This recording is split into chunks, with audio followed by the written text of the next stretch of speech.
शिवाय गुरवे नमः। शिवाय गुरवे नमः। शिवाय गुरवे नमः। शिवाय गुरवे नमः। शिवाय गुरवे नमः।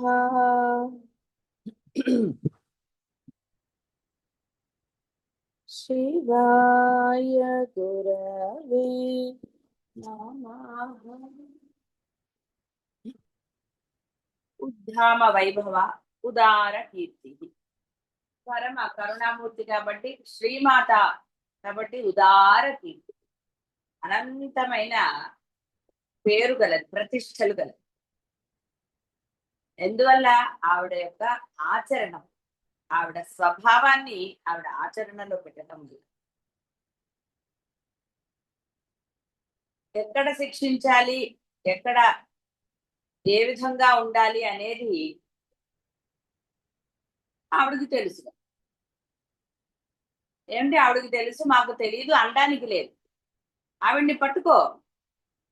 ఎలాగూ నీకు రానిది బాహ్య ప్రపంచంలో అయితే తెలిసిన వాళ్ళని పట్టుకోవాలి, అద్వైతంలో గురువులను పట్టుకోవాలి. ఇలా మనము ఎవరికి తెలుసో వారిని పట్టుకుంటే మనకి తెలియనిది వారు బోధిస్తారు. కేవలం బోధతో ఆపేస్తే వృధా. దానిని నువ్వు ఆచరణలో పెట్టాలి. ఆచరణలో పెట్టినప్పుడే విన్నదానికి సార్థకత. చదువుకుంటున్న పిల్లవాడైనా ఆ విన్నదో మళ్ళీ చదివి వాడు రాస్తేనే వాడు ఆ పరీక్ష పాస్ అవుతాడు. లేకపోతే అన్ని వేస్టే కదా. ఇది మీకు తెలియంది ఏం కాదు. ఈ విధంగా బాహ్యంలో అయినా సరే ఏదైతే ఆచరణలో పెడతామో అదే మీకు ఉపయోగపడుతుంది. ఆచరణలో లేని మాటలన్నీ వ్యర్థమే. ఎక్కడైనా సరే ఆచరణ అనేదే ముఖ్యం. ఇహంలో కూడా నువ్వు ఏదన్నా సాధించాలి అంటే, పొందాలి అంటే తిని కూర్చుంటే ఎలా అవుతుంది? కుదరదు.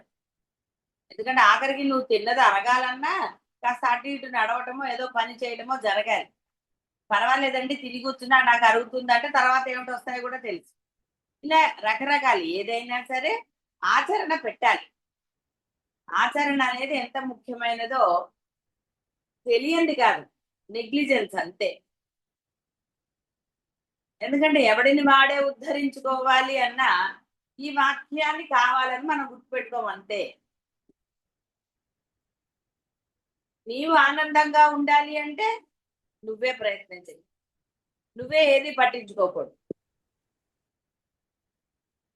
అంతే తప్ప నీ ఆనందము వాళ్ళల్లో ఉంది లేదా వాడి వల్ల నేను ఇవాళ ఆనందంగా లేను, ఇవన్నీ ఒట్టి మాటలే. నేను చేశాను వాడు నాకు చెయ్యలేదు అనటము కూడా వేస్ట్. నీ మంచితనం నువ్వు చేసావు, వాడి బుద్ధి ఏమిటో వాడు చేశాడు. దానికి బాధపడటం ప్రయోజనం ఏముంది? నేను గొప్ప, ఆహా నేను చేశాను, నా బుద్ధి మంచిదని చక్కగా ఆనందంగా ఉండు. నీకు ఏది ప్రాప్తించాలో అకార్డింగ్ టు యువర్ కర్మ ఆవిడ నీకు ఇస్తుంది అంతే. దాంట్లో ఏమీ సందేహం లేదు. ఓహో ఎప్పుడు నా కర్మ బాగాలేదు అనుకుని నువ్వు ఇచ్చేసి,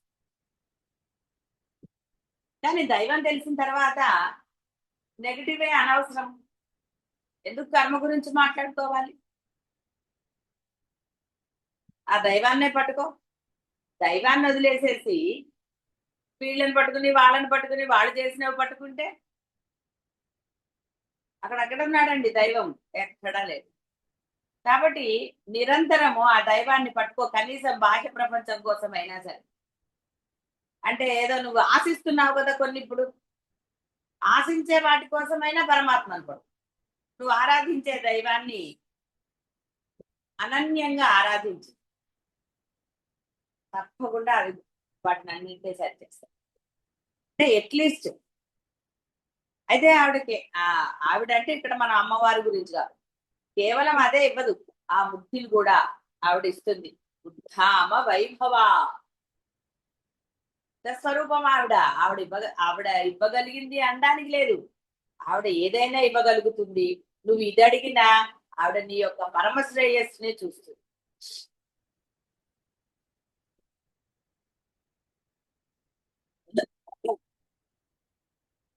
వర్ణరూపిణి ఆ యొక్క పరబ్రహ్మం యొక్క అంటే ఒక రూపం ఏర్పడినప్పుడు అవయవాలు ఏర్పడతాయి కదా, శరీర అవయవాలు ఎలా అయితే మనకి కాళ్ళు చేతులు, అక్కడి నుంచే వర్ణముల యొక్క ఉత్పత్తి జరిగింది వేదంలో చెప్పబడింది. బ్రాహ్మణ్యో అస్య ముఖం ఆసీత్ బాహు రాజన్యః కృతః పూరు తస్య అద్వైతస్య పద్భ్యాం శూద్రో అజాయ. 4 వర్ణజ అంటే మనకి కృష్ణ పరమాత్మది కూడా చెప్తాడు. ముఖం నుంచి బ్రాహ్మణులు, తర్వాత వైశ్యులు, పాదం నుంచి శూద్రులు అనగానే మీరు అంటే మామూలుగా పాదములు అనగానే మనకు ఒక కొంచెం తక్కువ భావం ఉంటుంది. అని పాదాలు లేకపోతే సేవ ఏం చేస్తావు? ఎక్కడికన్నా ఎలా వెళతావు? ముఖం ఎంత ప్రాధాన్యతో కాళ్ళు కూడా అంతే ప్రాధాన్యత. కాబట్టి కాళ్ళు అనగానే మనము చిన్న చూపు చూడక్కర్లేదు, వాళ్ళు వేరే జాతుల వాళ్ళని అనక్కర్లేదు. ఎందుకు అలా చెప్పబడింది అంటే బ్రాహ్మణుడు అనే వాడికి ముఖము నుంచి మాట రావాలి, ఆచరణ అంటే వాడు ఆ మంత్రం చెప్పగలగాలి. కాబట్టి ఆ మంత్రం చెప్పేవాడు పనులు ఎలా చేస్తాడు? పనులు చెప్పుకుంటూ కూర్చుంటే మంత్రం చెప్పడం కుదరదు. కాబట్టి వీరికి సహన శక్తి ఎక్కువ ఇస్తారు. శూద్రులు అంటే అర్థము జాతి కాదండి. మంత్రం చెప్పేవాడు, ఆచార వ్యవహారాలు చేసేవాడు బ్రాహ్మణుడు. సహనంగా ఉండి ఏ పనైనా చక్కదిద్దేవాడే శూద్రుడు. ధర్మబద్ధంగా వ్యాపారం చేసేవాడే వైశ్యుడు. రక్షించేవాడే క్షత్రియుడు. అది పరబ్రహ్మం ఏర్పరిచిన నియతి. దాన్ని జాతులుగా మలుచుకున్నారు, నానా రకాల అది వేరు. కాబట్టి వ్యాపారం ధర్మంగా చేయని వాడు వైశ్యుడు కానే కాదు. మంత్రాన్ని సరిగ్గా అనుష్ఠించని వాడు బ్రాహ్మణుడు కాదు. వాడు ఆ ధర్మయుతంగా ఏదైతే చెప్పబడుతుందో వాళ్ళ యొక్క వర్ణాశ్రమ ధర్మాలు చాలాసార్లు వస్తుంది. ఆ యొక్క ధర్మాలను వాడు పాటించకపోతే వాడు వేస్ట్. ఆ యజ్ఞోపవీత ధారణ దానికి తగ్గట్టుగా వాడు ఆ గాయత్రి జపం వాడు స్వార్థానికి చేసుకోవడానికి లేదు, లోక కళ్యాణం కోసమే చెయ్యాలి. ఇలా పరమాత్మ అలా విధించాడు అంతే తప్ప వీళ్ళు నిమ్న జాతి అని ఆయన అనలేదు. ఆయన శరీరంలోంచి వచ్చినప్పుడు ఎలా అంటారండి?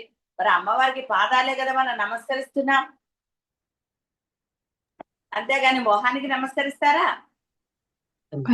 మొహాన్ని చూసినా పాదాలకే నమస్కారం. అంటే పాదాలు ఎంత శ్రేష్టమైనవి మరి. ఎవరైనా ఇంటికి పెద్దవాళ్ళు వచ్చినా తల్లిదండ్రులకైనా ఎవరికైనా ఎక్కడ నమస్కారం చేస్తారండి? పాదాలకే కదా. ఇదే ఆలోచించగలగాలి. ఇదే ఆలోచించకుండా శూద్రులు అంటే ఏదో వాళ్ళు ముట్టుకో అంటరాని వాళ్ళు అలా అనలేదు. వాళ్ళు ఆ స్నానాలు శుచి శుభ్రత లేదు కాబట్టి వారికి కొన్ని విధించబడ్డాయి అంతే. వారికి అని అంటే ఇక్కడ పనులు చేసేవాడనండి, పాటించని వాడనండి. ఇక్కడ బ్రాహ్మణులు పాటించకపోయినా వాడు శూద్రుతోనే సమానం, వైశ్యులు పాటించకపోయినా అంతే, ఎవరు పాటించకపోయినా వాళ్ళు అధోజ. కాబట్టి ధర్మమే ముఖ్యమైనది. వర్ణ ఆశ్రమ ధర్మాలు వారి యొక్క ఏదైతే విధించబడిందో ఆ ధర్మాన్ని వాడు పాటించకపోతే వాళ్ళందరూ అంటరాని వాళ్ళే. ఎందుకంటే శంకరులకే అతను అడ్డం వస్తే అక్కడ మనకి సాక్షాత్తు శంకరుడే వచ్చాడని చెప్తారు. శంకరుడు రాకపోయినా అంటే ఒక సూత మహాముని ఎంతటి జ్ఞానమో ఉన్నాడో జ్ఞానమో అలాగే అతను కూడా ఎవరిని జరగమంటున్నావు అని అడిగాడు. అప్పుడు శంకరులో కూడా ఆ యొక్క ఏదైతే తాను బ్రాహ్మణుడు అన్న చిన్న ఒక పొర అడ్డంగా ఉందో, లేస మాత్రమైనా ఉంటే జ్ఞాని కాడన్నారు, దాన్ని తీసేశాడు ఆ పని. కాబట్టి వచ్చిన వాడు శంకరుడా కాదా ఇవి కాదు ఆలోచించవలసింది. ఆయనలో ఉన్న ఆ లేస మాత్రమైన పోయిన తర్వాతే ఆయన జగద్గురువు అయ్యాడు. కాబట్టి లేస మాత్రమైన మీలో ఏ భేదభావం ఉన్నా మీరు కాలేరు. కాబట్టి నేను బ్రాహ్మణ్ణి, నేను వయసుని, అది ఇంకోని అనుకుంటే ఎప్పటికీ ఏది పొందలేదు. కాబట్టి వీడు అంటరాని వాడు ఇవన్నీ పరమాత్మ చెప్పలేదు. సంధ్యావందనం చేయకపోతే కొన్ని సంవత్సరాలు వాడు అసలు బ్రాహ్మడే కాదు. మళ్ళీ సంధ్యావందన విధి చేసుకోవాలి, మళ్ళీ దానికి ప్రాయశ్చిత్తాలు చేయాలి, ఇన్ని ఉంటాయి. కాబట్టి మంత్రం సరిగ్గా చెప్పకపోయినా ఆ మంత్రాన్ని స్వార్థానికి ఉపయోగించుకున్నా ఎన్నో ఉన్నాయి. ధర్మ సూక్ష్మాలు కేవలం కొంతమందిగా చెప్పలేదు, ఆయన అందరికీ చెప్పాడు. అందుకని వర్ణ ఆశ్రమ ధర్మాలు అన్నాడు. ఎవరి ధర్మాన్ని వాళ్ళు ఆచరించి తీరాలి, ఏదైనా సరే. కాబట్టి ఆ యొక్క ధర్మాలను ఆచరిస్తేనే వాడు ధర్మపరుడనండి, వాడికి పరమశ్రేయస్సు అయిన ఆ ముక్తిని ఆవిడ ప్రసాదిస్తుంది. నేను బ్రాహ్మణ్ణి, నేను మంత్రాలు చదవగలుగుతానని వాడు అధర్మం చేస్తే వాడిని ఏం అనుగ్రహించదు. ఇలా రకరకాల. కాబట్టి ఎవరి ధర్మాన్ని వాళ్ళు ఆచరించాలి. ధర్మం లేని చోట ఆనందం అనేది వాడు అనుకున్నా సరే వాడు ఆనందంగా ఉండలేడు, అందులో సందేహం. నీ ధర్మ సంపాదన నీకు ఆనందాన్ని ఇస్తుంది. అది అధర్మమైనది ఎప్పుడు నీకు ఆనందాన్ని ఇవ్వదు, ఎప్పుడు ఏదో ఒకటి ఉంటూనే ఉంటుంది. ఈ మానసిక వ్యధ దానికి సంబంధించి. బాహ్య ప్రపంచంలో నీ డబ్బుతోటి నువ్వు అన్ని లక్షలు తీసి కొనుక్కోవచ్చు, ఓ బ్రహ్మాండంగా ఉండొచ్చు. మానసిక వ్యధ అసలైనది అదే. నీకు తృప్తి అనేదే ఉండదు అసలు, ఎప్పుడు ఏదో ఒక ఇదే ఉంటూనే ఉంటుంది. ఇంకెందుకండి ఎన్ని బాహ్య సంపదలు ఉన్నా నీ మనసుకి, అంటే నీకు తృప్తి లేనప్పుడు, ఆనందం లేనప్పుడు అవన్నీ ఎలా ఉపయోగపడతాయి? ఇక్కడ అన్ని కూడా ఆ అమ్మవారి నుంచే వచ్చాయి. కాబట్టి వర్ణ రూపిణి, వర్ణం అంటే రంగులనేది ఒక, అంటే మామూలు వర్ణం అదే. అందుకని 2 రకాల అర్థాలు చెప్పారు. వచ్చినవి కూడా అది అక్షరాలు ఆయన ఢమరుకం నుంచి వచ్చాయని చెప్పలేదు. కాబట్టి ఇక్కడ ఇవి కూడా అలాగే ఏర్పడ్డాయి. అంతే తప్ప ఒకళ్ళు గొప్ప ఒకళ్ళు తక్కువ అని ఎప్పుడు అని, తాను సృష్టించిన వాళ్ళే కదా. పేడ పురుగులో కూడా ఆవిడే ఉందంటే ఆవిడ వీడు గొప్ప వాడు గొప్ప కాదని అంటుంది ఆవిడ. శ్రీమాత అందరికీ తల్లి. అయితే ఆయన సూతుడు మహాముని ఎలా అవుతాడండి? ఆయన నుంచి ఎలా వస్తాయి అన్ని మనకి? కాబట్టి అనవసరమైన చెప్తాను కదా, అంటే అక్కర్లేని వాటిల్లో వాదనలు ఇలాంటివన్నీ చేస్తారు, అవసరమైన వాటిల్లో చెయ్యరు. నిన్ను నువ్వు తెలుసుకో అన్నాడు. అందుకే రమణ మహర్షి నీకు ఎందుకురా అవన్నీ, ఫస్ట్ నువ్వెవరో తెలుసుకో, తర్వాత వాటి గురించి మాట్లాడదాంలే అన్నాడు. ఎవరు ఏది అడిగినా కూడా అనవసరమైన విషయాలు ఆయన ఇది చేయి, నిన్ను నువ్వు తెలుసుకో అన్నారు. అప్పుడు పాపం మంచివాడు కాబట్టి మాట్లాడు. ఇప్పుడు మీరు నిన్ను నువ్వు తెలుసుకో అంటే అలా ఉన్నారు. పరమేశ్వరి సకల మాతృక వర్ణ స్వరూపిణి. అక్షరములు పరమేశ్వరుని వివిధ అవయవములుగా ఉన్నట్లుగా పురాణాలు చెప్పాయి. అంటే ఇంకొక పురాణాల్లో మనకి ఒక్కొక్క అక్షరానికి ఒక్కొక్క అవయవం. ఎలా అయితే మనకి శ్రీచక్రంలో కొన్ని అక్షరాలు ఉంటాయి, అంటే ఒక్కొక్క శ్రీచక్రానికి ఎన్ని రేకుల పుష్పం అని చెప్పాం, తామర పుష్పం ఉంటుంది, ఒక్కొక్క రేకుకు ఒక్కొక్క అక్షరం అని చెప్పబడటం జరిగింది. అదే విధంగా అక్షరాల అవయవములు అంటే ఇవన్నీ కూడా ఏమండి అక్కడొకటి ఇక్కడొకటి అలా చెప్పలేదు. ఎక్కడో అక్కడ పట్టుకుంటావు కదా నువ్వు అని, అక్షరం కూడా నువ్వు వృధా చేయడానికి వీలు లేదని నువ్వు గుర్తించాలి. అందుకని వృధా మాటలు మాట్లాడాలి రాదు. ఈర్ష్య అసూయ ద్వేషాలతో కాకపోయినా వేరేగా కూడా పదజాలాన్ని చాలా భయంకరంగా వాడుతూ ఉంటారు. అలా వాడడానికి వీలు లేదురా అని చెప్పడానికే ఇన్ని రకాలుగా చెప్తారు. పరమేశ్వర స్వరూపాలు జపోజల్పహశని, వృధాగా మాటలని వాడకు, ఎవరిని నిందించకు అసభ్య పదజాలంతో. నీ క్రోధం నీ దగ్గరే పెట్టుకో. ఆ క్రోధంలో నువ్వేం మాట్లాడుతున్నావు? అవతల వాడిని నిందించావంటే పరమేశ్వరుడిని నిందించినట్టని ఎందుకు భావించావు? ఎందుకని నీకు గుర్తు రావటం లేదు? తెలియనప్పుడు తిట్టావు, అన్ని చేసావు, తెలిసాక కూడా ఎందుకు నిన్ను నువ్వు కంట్రోల్ చేసుకోలేకపోతే బోధంతా వృధా కదండి. బూడిదలో పోసిన పన్నీర్, ఎంత పోస్తే మటుకు బూడిద మంచి పన్నీర్ వాసన వస్తుందా? ఉపయోగపడుతుందా? అందువలన అసభ్య పదజాలం వాడరాదు, ఎప్పుడూ కూడా వాడరా. కోపంగా మాట్లాడు, అవసరం వచ్చినప్పుడు అవతల వాళ్ళని ఇది చేయడానికి నియంత్రించడానికి వాడటంలో దోషం లేదు, కానీ అసభ్య పదజాలం ఎట్టి పరిస్థితుల్లో వాడరా. ఇది చాలా గుర్తుపెట్టుకోవాల్సి. అందుకనే అక్షరాల గురించి ఎందుకండి లేకపోతే చెప్పటం. ఒక్కొక్క అక్షరం ఒక్కొక్క మంత్రమై నిన్ను కాపాడు. అక్షరాల కూర్పే కదా అమ్మ యొక్క నామాలు, స్వామి యొక్క నామాలు. నువ్వు శివ అంటే ఎక్కడి నుంచి విడిగా వచ్చాయా? అక్షరాల కూర్పే. నువ్వు ఒక పక్కన ఈ అక్షరాలని అనవసరమైన వాటికి వాడుతూ మరలా అదే నోటితో ఇది చేస్తే, అందుకే ఆహారం తీసుకోవటం కూడా శుచి శుభ్రమైన ఆహారం తీసుకోవాలి. లోపలికి మాట కూడా అలాగే రావాలి. అంటే లోపల బయట ఉన్నది కేవలం పరబ్రహ్మమే అని తెలుసుకున్నవాడు శుచి శుభ్రత ఉన్న ఆహారాన్ని తీసుకుంటాడు. అంటే లోపలికి, లోపల ఉన్నది ఆ పరబ్రహ్మమే కాబట్టి ఆ బయటికి వచ్చే వాక్కులు లోపల నుంచే వచ్చాయి. ఆ లోపల నుంచి వచ్చిన వాక్కు ఎంత పవిత్రంగా ఉండాలి. అలా కాకుండా ఇష్టం వచ్చినట్టుగా వాడతారు. అధికారం ఉందనండి, ఏదైనా అనండి. కాబట్టి చాలా జాగరూకత వహించాలి. నీవు మాట్లాడే నోరు మూసి కూర్చో, లేదా కట్టేసుకో, గుడ్డ కట్టేసుకో, నష్టమేం లేదు. కొన్నాళ్ళు నోరు తెరవకపోతే మాటలు ఏం నష్టం లేదు. నిన్ను నువ్వు ఉద్ధరించుకోవడానికి నువ్వు కష్టపడాల్సిందే. ఈ సిచ్యువేషన్ ఆ సిచ్యువేషన్ అని కథలు చెప్పరాదు, సమర్థింపులు చెప్పుకుంటే ఎప్పటికీ బాగుపడతావు. సత్యం తెలిసింది, తెలిసి దోషాలను ఎందుకండి? ఈ పని చేస్తే నరకానికి పోతావు, బురద తెలిసి ఊబని తెలిసి కాలు వేస్తాడు ఎవడన్నా ప్రాణం పోతుందని. మరి నీకు దోషాలు వస్తున్నాయని తెలిసి కూడా ఎందుకు నువ్వు మాటలు అలాంటివి మాట? ఎందుకు ఒకరిని కించపరిచే మాట కూడా మాట్లాడరాదు. వారిని కించపరిచో వారిని ఏదో చేసి నువ్వు ఆనందిస్తున్నావు చూసావా, అది కూడా భయంకరమైన దోషం. వారికి తెలిసేటట్టుగా నువ్వు సరదాగా మాట్లాడు, వాళ్ళు సరదాగా మాట్లాడతారు, అది బాగుంది.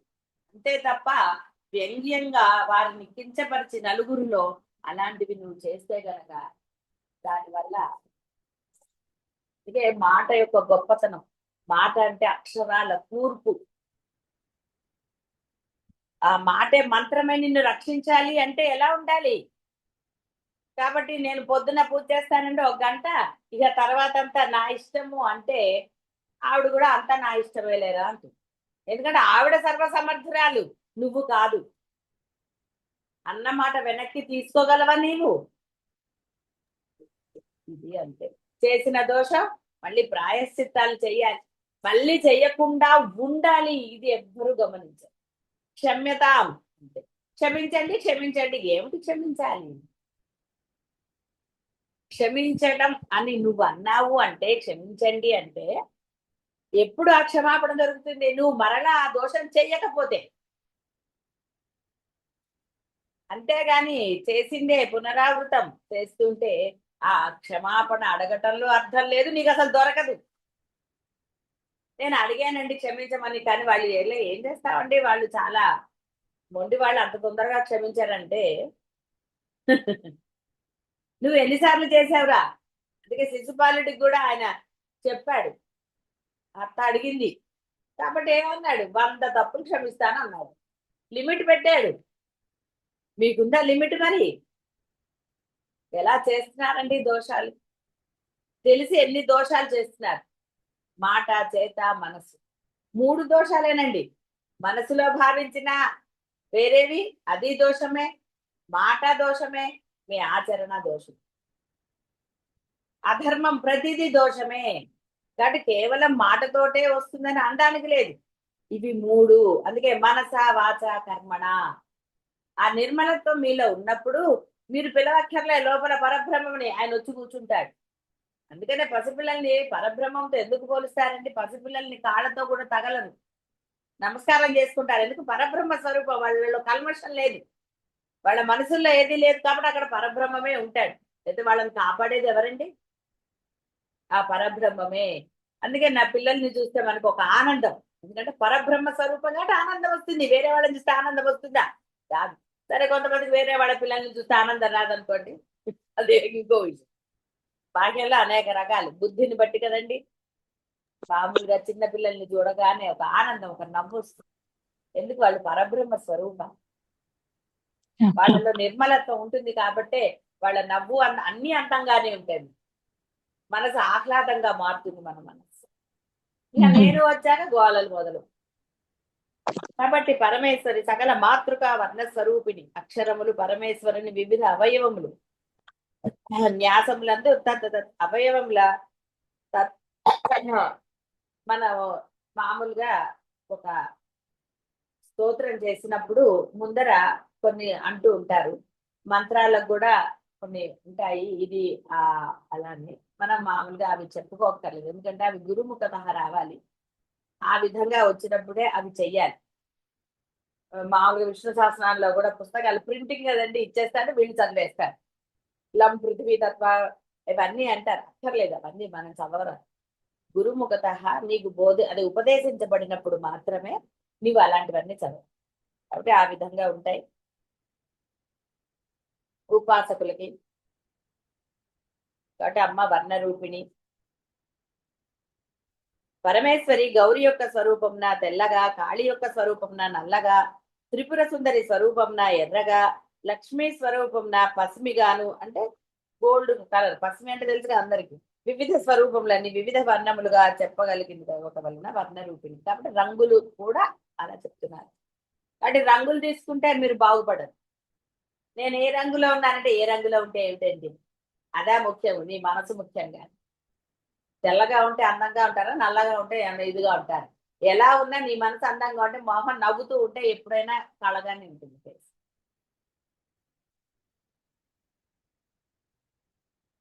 యత్ ఆదిత్యగతం తేజో జగద్భాసయతే అఖిలం, యత్ చంద్రమసి యత్ అగ్నౌ అంటే యత్ చ అగ్నౌ తత్ తేజో విధి మామకం. సూర్యుని ఎందలి తేజవర్ణమును, చంద్రాగ్నుల ఎందలి తేజవర్ణమును తనదియే అన్న ఆ భగవద్వాక్యం వలన పరమేశ్వరి వర్ణరూపిణి. కాబట్టి సూర్యుడు ఉదయిస్తున్నప్పుడు ఎలా కనపడతాడు, తర్వాత ఎలా ఉంటాడు, అందులో రంగులు ఎలా మారుతున్నాయి, అవన్నీ కూడా ఆ యొక్క పరబ్రహ్మవే. జన్మ మృత్యు జరా తప్త జన విశ్రాంతి దాయిని. జన్మ మృత్యు జర తప్త జన విశ్రాంతి దాయిని. ఇవన్నీ మీకు తెలిసిన అర్థాలే, సూక్ష్మం గ్రహించితే చాలు.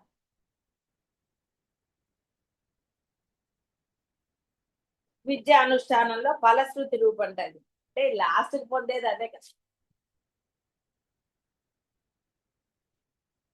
భగవద్గీతలో కూడా చివర మోక్ష సన్యాస యోగం సన్యసించమన్నాడు. సన్యసించమంటే అన్ని ఇల్లు వాకిళ్ళు వదిలేసేయడమన్నాడా? ఏమీ అనలేదు. అలా అంటే ఎవరండి సన్యాసం పుచ్చుకునే వాళ్ళు? అమ్మో ఏమైపోతుంది ఈ ప్రపంచం, అమ్మో ఇంత డబ్బు, ఇన్ని వస్తువులు, అమ్మో నా ఇల్లు. నీ ధర్మాన్ని నువ్వు ఆచరించరా, అన్నీ ఉన్నాయి, ఏది లేనట్టుగానే ఉండు, అనుభవించద్దని చెప్పట్లా. అవి వచ్చాయి కాబట్టి దాని ప్రకారంగా ఉండు, అంతేగాని ఆహా నాకే ఉంది నేను కాబట్టి అనకు.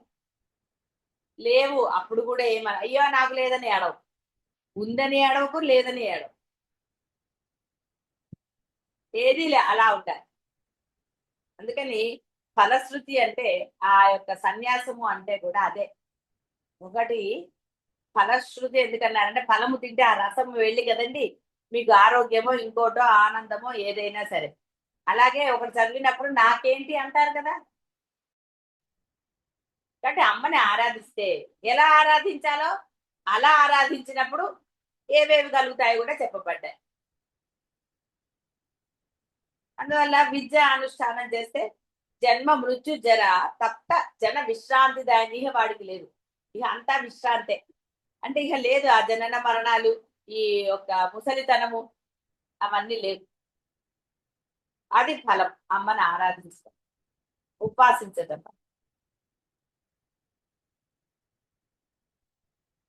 ఈ భవచక్ర పరిభ్రమణమున ఈ సంసార సాగరం నందు అసంఖ్యాకములకు జన్మలను నెత్తుచు రోగముల చేతను ముసలితనము చేతను బాధలు పొందుచు ప్రారంధ కర్మానుభవము తీరగానే చచ్చుచు తిరిగి పుట్టుచు తప్పించుచు తన భక్తజనులకు ఆత్మజ్ఞాన ప్రదానము ద్వారా వైరాగ్యమును కలుగచేసి జన్మ జరా మరణ బాధలు లేకుండానట్టుగా చేస్తుంది.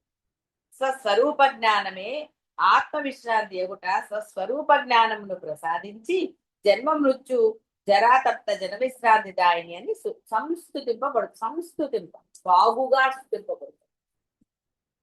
కేవలం స్థుతించటం చాలా క్లియర్ గానే ఉంది. అది కావాలని కోరుకోవాలి కదండి. ముందు వచ్చిన బాధ అది. మాకు ఇదే బాగుందండి అంటే చెప్పేది ఏముంది? ఏమీ లేదు.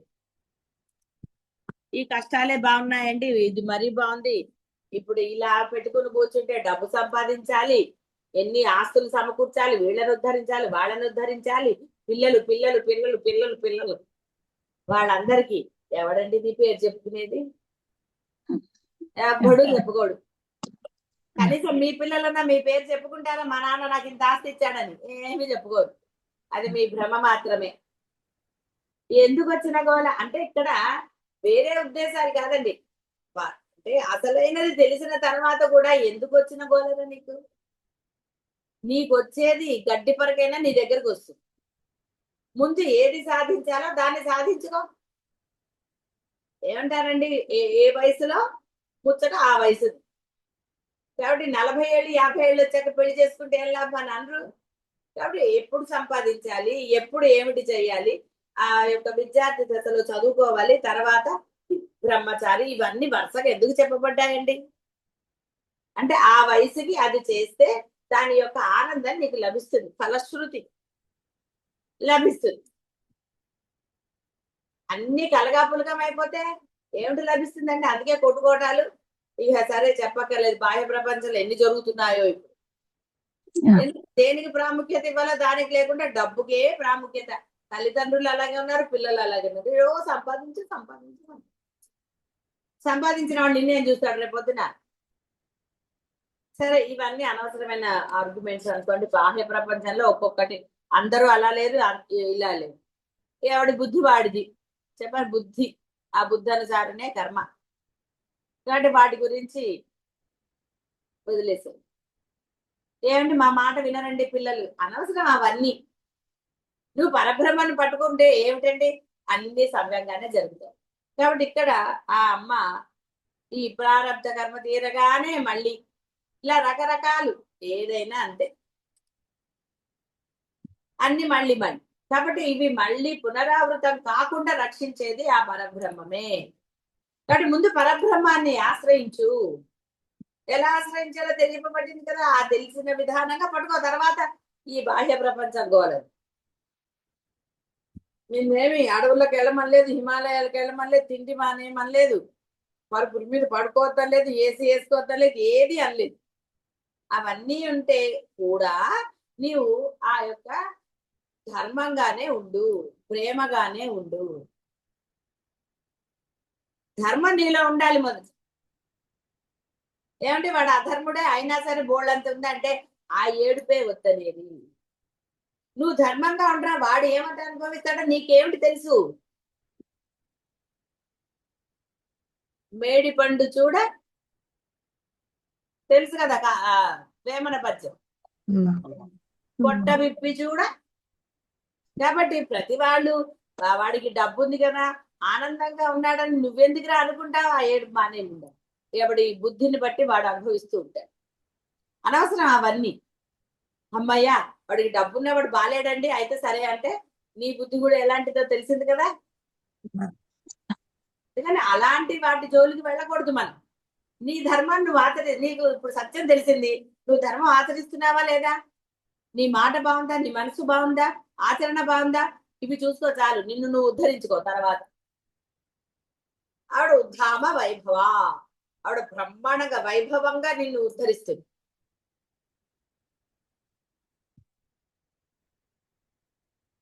జన్మ మృత్యు జరా తప్త అంటే ఆ తప్త అంటే తప్పించడం అంటే ఈ తపస్సే కాదండి, ఈ బాధలు కూడా అవే. నాకు బాధలే బాగున్నాయంటే చేసేదేముంది? సర్వ ఉపనిషత్ ఉద్గుష్ట, సర్వోపనిషత్ ఉద్గుష్ట. మీరు కలిపి చదవగలిగితే చదవండి, లేదా సర్వ ఉపనిషత్ ఉద్గుష్ట. ఆ గూకి కూడా రెండో ఘా, ఉద్గుష్ట స్ట్రెస్ చేయాలను. పరమేశ్వరి సకల ఉపనిషత్తుల చేతను ప్రతిపాదించబడు పరబ్రహ్మ స్వరూపిణి. సర్వ ఉపనిషత్తులను సగుణ నిర్గుణ భేద మాత్రమున పరబ్రహ్మమునే పరమేశ్వరునే ప్రతిపాదిస్తాయి. సర్వ ఉపనిషత్తుల చేతను ఏకైక విధమున ప్రతిపాదించబడింది కావున పరమేశ్వరి సర్వోపనిషత్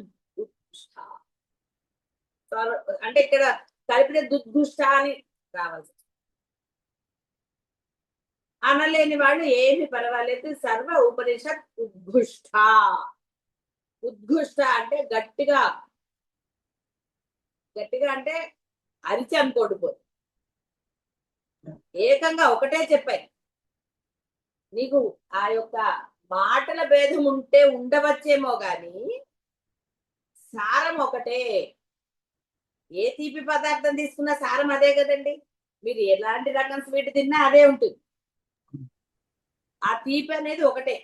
అదే విధంగా ఉపనిషత్తుల్లో మనం ఇప్పుడు 4 మహావాక్యాలు తీసుకున్నాం. దాని యొక్క బోధ వివిధంగా ఉంటుంది, కానీ మూలం ఏమిటి? సారం అదే. కాబట్టి ఎన్ని ఉపనిషత్తులు ఉన్నాయో అన్ని ఉపనిషత్తుల యొక్క సారము అన్న ఉపనిషత్తులు ప్రతిపాదించేది కేవలం ఆ పరబ్రహ్మమే, ఆ యొక్క అమ్మనే. ఉద్ఘుష్ట, డౌట్ లేకుండా. నీకు డౌట్ వస్తే వాడేం చేస్తాడని అంత చక్కగా వివరించిన ఇప్పుడు మీరు ఆచరణలో పెడుతున్నారా? దానికి ఎవరిది వాడితే కదా. కాబట్టి ఇక్కడ ఉపనిషత్తులు బోధ కేవలం ఉన్నది పరబ్రహ్మమే, అమ్మవారే అని నువ్వు దాన్ని నమ్మి ఆచరణలో పెడితే నీకు దాని యొక్క సూక్ష్మ అంటే ఆ యొక్క బ్రహ్మానందాన్ని పొందుతావు. జన్మ మృత్యు జరా తప్త విశ్రాంతి దాయిని నీకు ఇచ్చి తీరుతుంది. ఉద్దామ వైభవ ఇవన్నీ ఆవిడ చేస్తుంది. నువ్వు చేయవలసింది ఏమీ లేదు. అసలు సొమ్మ ఇరు. నిజంగా మాట్లాడితే మంత్రానుష్ఠానం చేయక్కర్లేదు, పూజలు అసలు ఏది చేయక్కర్లేదు. ఆ యొక్క తత్వం తెలిసిన తరువాత నోరు మూసుకుని ఉండే స్థితిని నువ్వు పొందితే చాలు. సర్వకాల సర్వ అవస్థలైంది. కానీ మీరేం చేస్తున్నారండి? ఈ అవస్థ వచ్చినప్పుడు నాకు ఇలా జరుగుతోందంటే అవస్థను గుర్తిస్తున్నావు. ఇంకా గుర్తిస్తే మీ అనుష్ఠానం అంతా వృధా అయిపోలేదు అంటే నువ్వు అసలు అనుష్ఠానమే చెయ్యలేదురా బాబు అని అర్థం. ఎలా చేయాలో అలా చేస్తే ఆటోమేటిక్ గా నీకు ఆ సహన శక్తి వస్తుంది. ఈ పరిస్థితి ఆ పరిస్థితి అనవు. ఏ పరిస్థితిలో ఏం మాట్లాడాలో మాట్లాడతావు. మాట్లాడావు కాబట్టి నువ్వేం చెడ్డవాడివి అవ్వవు, మాట్లాడకపోతే గొప్పవాడివి అవ్వవు. వాడు ఏమీ మాట్లాడండి, దున్నపోతు మీద వర్షం పడినట్టుగానే ఏవో సామెతలు ఉంటాయి చూసారా, అన్నంత మాత్రాన వాళ్ళు జ్ఞానులా?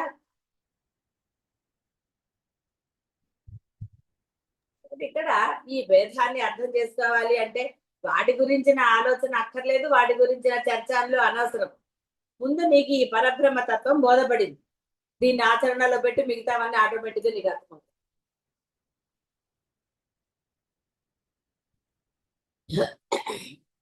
సర్వోపనిషత్ ఉత్కృష్ట. భ్రాంతి అజ్ఞానములను తొలగించి పరబ్రహ్మ సంధానమును కూర్చున్నదే ఉపనిషత్తు.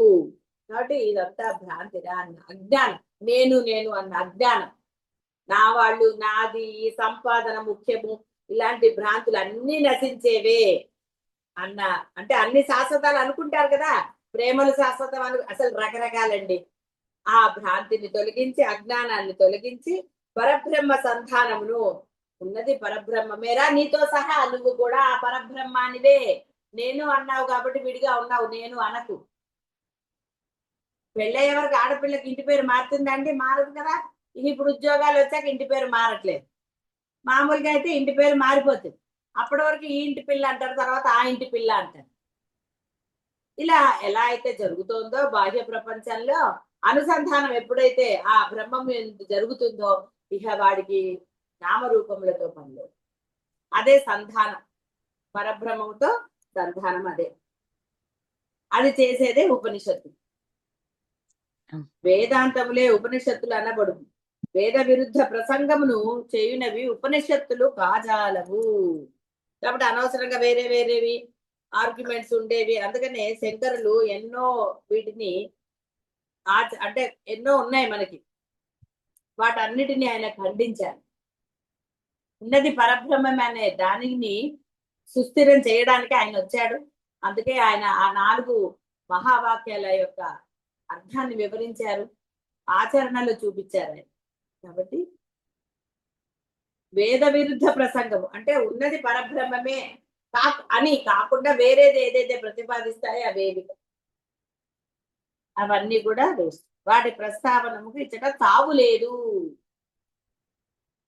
అంటే అనవసరమైన అంటారు కదండి, మామూలుగా మాట్లాడితే ఎందుకు వచ్చిన అనవసరమైన ఆర్గ్యుమెంట్స్, ఓకేనా కాదా అని చూస్తాను. ఇది అంతే. అంటే చక్కగా ధర్మంగా ఉండండి.